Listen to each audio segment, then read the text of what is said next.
राधे राधे बंधुओं, बहुत स्वागत है आपका न्यूज नेशन के डिजिटल प्लेटफॉर्म न्यूज नेशन स्तुति पर।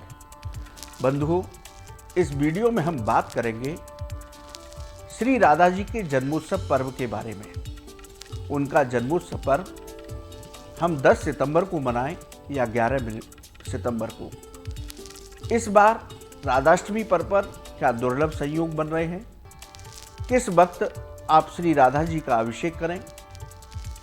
राधाष्टमी व्रत करने से किन फलों की प्राप्ति होती है?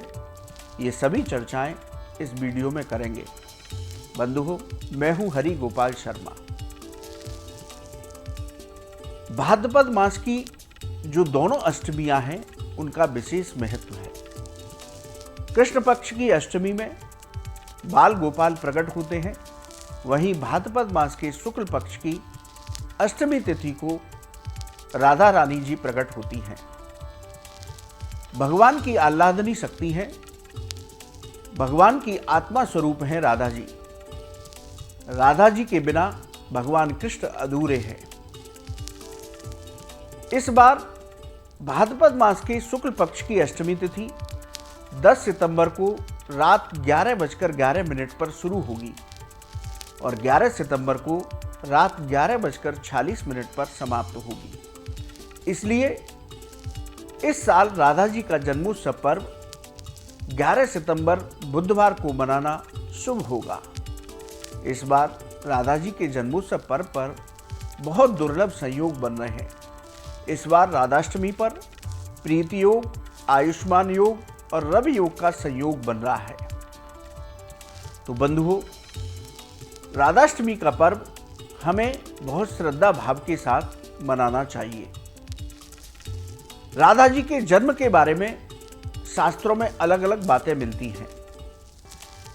राधा जी के जन्म स्थल बरसाना में ब्रह्म मुहूर्त में राधा जी का जन्मोत्सव पर्व मनाया जाता है। कुछ जगह पर, कुछ पुराणों में उनका जन्म का समय दोपहर का दिया गया है। इसी के साथ उनके स्थान को लेकर भी थोड़ा भ्रम है। कुछ शास्त्र, कुछ पुराण, कुछ धर्माचार्य कहते हैं कि उनका जन्म ब्रज में ही रावल गांव है, जहां राधा जी का ननिहाल है, वहां उनका जन्म हुआ था। वहीं कुछ लोग कहते हैं कि ब्रजवान जी के जहां उन्हीं के महल में बरसाना में राधा जी का जन्म हुआ था। इसलिए आप राधा जी का जन्म उत्सव पर्व ब्रह्म मुहूर्त में प्रातःकाल मना सकते हैं। यदि विशेष मुहूर्त की बात की जाए तो सुबह का मुहूर्त है 11:03 से लेकर दोपहर 1:46 तक। इस मुहूर्त में आप राधा जी का जन्मोत्सव पर्व श्रद्धा भक्ति के साथ मनाएं। बंधुओं, भगवान की आह्लादनी शक्ति श्री राधा जी, हमारे ब्रज के जो संत जन हैं वो एक पद कहते हैं। वो पद राधा जी के जन्म से जुड़ा हुआ है। पद क्या है? जो राधे नाम न हो तो रस राज विचारो रो तो, नहीं हो तो कृष्ण अवतार भजे जा राधे राधे। यानी राधा जी के जन्म के बारे में, उनकी उम्र के बारे में कहा जाता है। कुछ जगह लिखा हुआ है कि राधा जी भगवान से 11 महीने बड़ी थी, कुछ जगह लिखा हुआ है 5 साल बड़ी थी। ये पद ये कहता है कि राधा जी के जन्म से पहले ही, भगवान कृष्ण के जन्म से पहले ही राधा जी का जन्म हो चुका था। पुराणों में कथा भी मिलती है, जब भगवान को द्वापर युग में ब्रज में जन्म लेना था तो उन्होंने अपनी शक्ति श्री राधा जी से प्रार्थना की कि आप भी ब्रज में जाकर के प्रकट हुई, वहीं पर अब हमारी लीला होगी। तब राधा जी ने भगवान कृष्ण से पहले बरसाना में, उनके पिता का नाम ब्रजवान जी था और उनकी माता का नाम कीर्तिदा था, उनके यहाँ प्रकट हुई, उनके यहाँ जन्म लिया। उनके माता पिता बहुत भगवत भक्त थे। उनकी भगवान के श्री चरणों में बहुत युति थी, भगवान का भजन करते थे। उनके यहाँ राधा जी प्रकट हुई। बंधुओं, शास्त्रों के मुताबिक जो लोग कृष्ण जन्माष्टमी की तरह राधाष्टमी पर्व का व्रत रख करके श्री राधा जी की उपासना करते हैं, उन साधकों को श्री राधा जी की विशेष कृपा प्राप्त होती है। राधा जी की कृपा से उस साधक के जीवन में आनंद ही आनंद होता है। उसको करोड़ों एकादशी व्रत का फल प्राप्त होता है, लाखों राजसू यज्ञ का फल प्राप्त होता है। वो व्यक्ति जो राधा जी का जन्मोत्सव पर्व श्रद्धा भक्ति और व्रत पूर्वक मनाता है, उसके जीवन की सभी बाधाएं दूर हो जाती हैं। राधा जी की कृपा से उसके जीवन में धन धान्य की कमी नहीं रहती और व्यक्ति जीवन पर्यंत श्री राधा जी की कृपा के साथ आनंद लेता हुआ भगवान के गोलोक धाम में स्थान प्राप्त होता है, यानी कि उसको मोक्ष की प्राप्ति होती है। तो राधाष्टमी व्रत का इतना महत्व शास्त्रों में बताया गया। कुछ शास्त्र और कुछ धर्माचार्य और संत कहते हैं कि जो लोग राधाष्टमी व्रत का पारण नहीं करते, राधाष्टमी का व्रत नहीं रखते, उनको भगवान कृष्ण के जन्मोत्सव यानी कि जन्माष्टमी व्रत का भी पूर्ण फल प्राप्त नहीं होता। इतनी महिमा शास्त्रों में राधाष्टमी व्रत की भी बताई गई। इसलिए आप भाद्रपद मास के शुक्ल पक्ष की अष्टमी तिथि यानी कि 11 सितंबर को राधा जी का जन्मोत्सव पर्व श्रद्धा भक्ति के साथ मनाइए।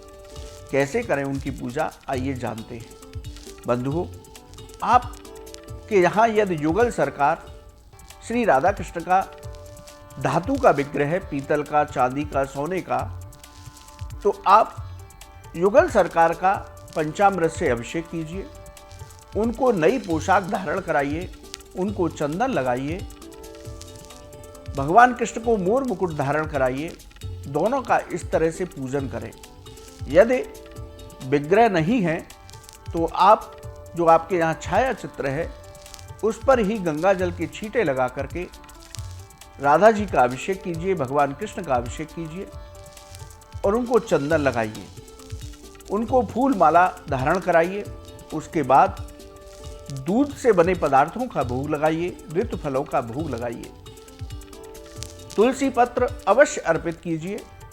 तुलसी पत्र के बिना युगल सरकार श्री राधा कृष्ण की उपासना पूरी नहीं होती। इस तरह आप राधा जी का अभिषेक राधाष्टमी पर्व के दिन कीजिए, उनकी आरती कीजिए। आरती करने के बाद साष्टांग प्रणाम कीजिए।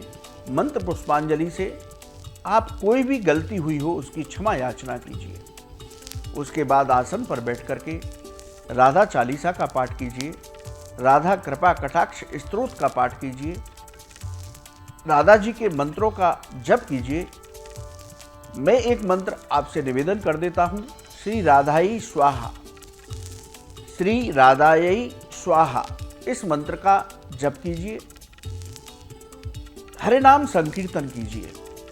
इस तरह से आप पूरे दिन व्रत पूर्वक शांत भाव से हरे नाम संकीर्तन करते हुए अपना पूरा दिन व्यतीत कीजिए और संध्या समय पुनः युगल सरकार की आरती करके उनका भोग लगा करके आप व्रत का पारण कर सकते हैं, व्रत के फलाहार कर सकते हैं। भाद्रपद मास की अष्टमी तिथि शुक्ल पक्ष की राधा जी का भी जन्म हुआ, उसके साथ ही हरिदास जी का भी जन्मोत्सव पर्व भाद्रपद मास के शुक्ल पक्ष की अष्टमी तिथि को मनाया जाता है।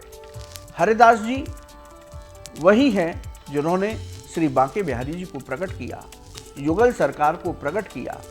तो हमें राधा जी के साथ हरिदास जी का भी जन्मोत्सव पर्व भाद्रपद मास के शुक्ल पक्ष की अष्टमी तिथि को मनाना चाहिए।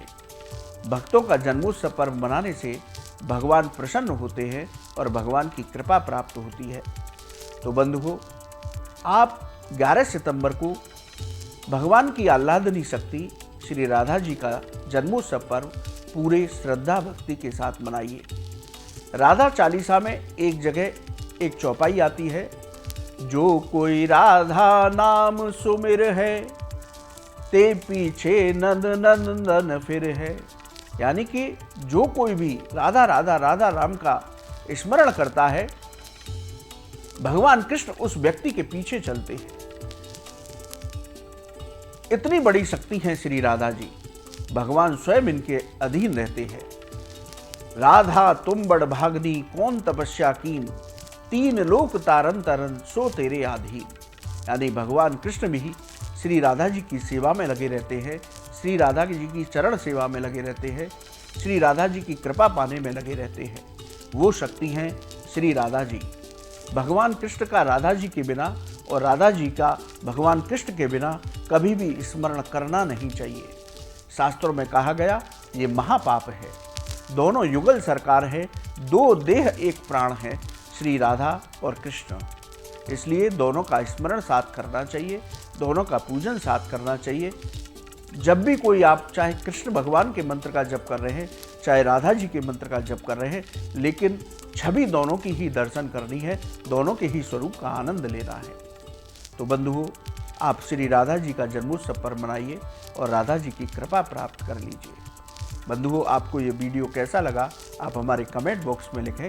यदि ज्योतिष और धर्म से संबंधित आपका कोई सवाल है तो आप हमारे कमेंट बॉक्स में लिखें, हम उसका जवाब अवश्य देंगे। आप सभी को राधाष्टमी पर्व की मंगलमय शुभकामनाएं।